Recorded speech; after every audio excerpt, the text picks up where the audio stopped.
So this is a rather somber review for us. Yes.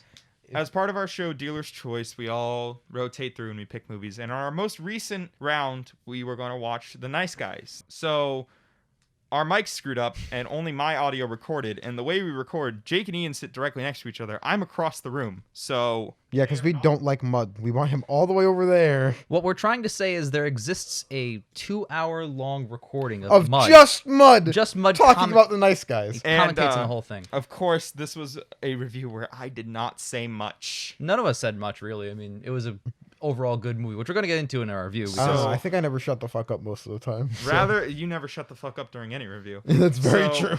Rather than re-record the Ooh, film, water. we're just gonna put our thoughts out in a review like we do with new movies. And hey, we haven't done a review since Bloodshot, so we might as well.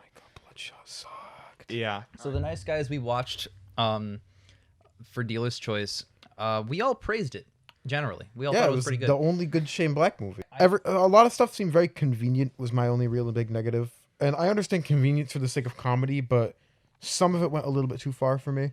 And A that's lot of okay, it- but it's very convenient. A lot of it went too far for me. That's actually what hampered it down, where I gave it a 7. Yep. It would have been an 8 if it weren't for all the stupid little conveniences in the script that just made everything perfectly fall into place. And some of it is, you're right, played for laughs. Yeah. But a And lot of it I think is some of lazy. that's done very effectively, but some of it's like, all right, but that's just convenient because I'm still invested in the narrative of the story at the end of the day.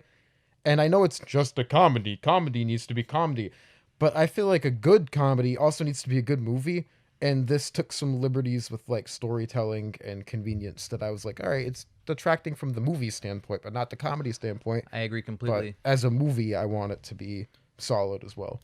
I was never dissuaded from all of the happenstance and coincidences. Never bothered me. I found them all to be very funny, very comedic, and heighten the story. Overall, I felt like The Nice Guys was kind of a trimmed down version of Kiss Kiss Bang Bang. I feel like Shane Black does exactly one thing good, and that is buddy cop comedies. Yep. He wrote the Lethal Weapon movies, He did. Yeah. and his first film was Kiss Kiss Bang Bang. I think this is probably like after years and years of refinement, this is him finally like displaying the formula of what makes like a really good comedy buddy cop film. I agree. I think that he's taken everything he's learned as a director thus far and applied it in the best way to The Nice Guys. And then in his next movie, he threw it all completely out the fucking window. Yeah, with but The that's not Predator. the point. It's a solid gold right there. Like, I feel like this movie was really good. I want to praise the acting performances more than anything at this point, because Russell Crowe and other guy whose name I just forgot. Ryan Gosling. Ryan Gosling. Thank you. Other guy whose name I just forgot off the top of my head. The most famous guy. Both fantastic. The girl who played his daughter was very, very good. She's Betty Brant in the Spider-Man movies, Yes. which we mentioned during the review. Yes, and I was so like, why does this little girl look familiar? Because we just watched a movie with her last year. No, everyone was really, really. The acting's really good. The script is really good. Most jokes hit, which is good for a comedy. Yeah, this movie's fucking I hilarious. feel like if like 80% of your jokes hit, you made a pretty good comedy. Because obviously not 100% of the jokes are gonna hit. So I'm really glad that this movie was very funny. I loved the aesthetic of the film. It yeah. really just marinated in the 70s. Yeah, Shane Black's really good with the 70s buddy cop comedy, and that's like he gets that done very well. Yeah. If the two leads are not likable or if they don't work, the movie falls apart because it's all geared around Russell Crowe and Ryan Gosling, and they do fantastic. I don't think either of their characters are 100% likable because they're both terrible asshole No, I people. disagree. I love them both. But I do love them both. He made a way to make these terrible, stupid people very likable, and I like Ryan that. Gosling is the worst private detective ever. He's also is. like a bad dad at most of the movie. He's fucking hilarious. But he's so funny. Ryan Gosling is a terrible detective. I think he was a good detective once on accident. Yep. Oh, it Yeah. was 100% Misread accident. the Yep. airport thing and thought it was a hotel or something, vice But versa. then the hotel was canceled. Yep. And And then it he was went an to a airport. separate hotel. Yeah. But Yep. that was the one at the airport. He failed to success. Yeah, Yes. 100%. And that's one of the things where the coincidence is funny and Yeah. interesting. Because it's like, good. It's a character thing, not loved just boop. most know. of the writing of the dialogue. I think it's such on point. Yeah. Dad, there are whores and stuff here. Don't say and stuff. Just say whores.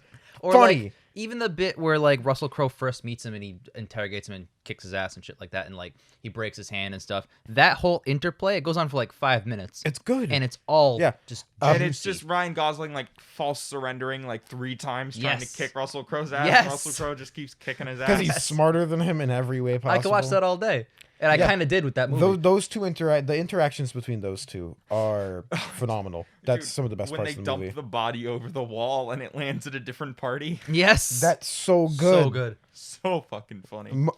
Every scene where they're together and interacting is really good. Mm-hmm. That's one of the best things. Is I really, really like both of them together. They're both super talented, obviously. And I really So- enjoyed the final fight. Yeah, pretty fun. the action in this movie is not that bad. I think the final fight could have been written a little better, but I think it was enjoyable overall. Yeah, it was enjoyable, but you know, I think it really all came together in a really good way because like my biggest problem with Kiss Kiss Bang Bang is I didn't always follow what was happening because it's just this there was a lot of stuff happening. it's just a bombardment of just all this shit happening. And I think the reason why it doesn't work is one of my pet peeves in films is everything is uber connected to like the character's past and stuff because that's like the main thing in Kiss Kiss. Whoa, it's actually your mom's uncle's cousin's dog. And it's Exactly. like, oh my it's god. actually the actor who his best friend said was his father or something. Yeah. I don't remember. But Mhm. there's none of that in The Nice Guys, which I really appreciated because I like the Private Eye stories where it's just them stumbling onto a case that Yep. they have to solve, and it's not like, oh, this is related to my secret and tragic backstory. Like Guns Akimbo. Exactly. Oh, the crazy girl's actually the son of a Yeah, police officer. Guns Akimbo had that really bad. So Nice Guys for all of us. Let's just do our scores. I already said out I of think 7. it was a 7. Yeah. I'd give it an 8. I really actually enjoyed that film.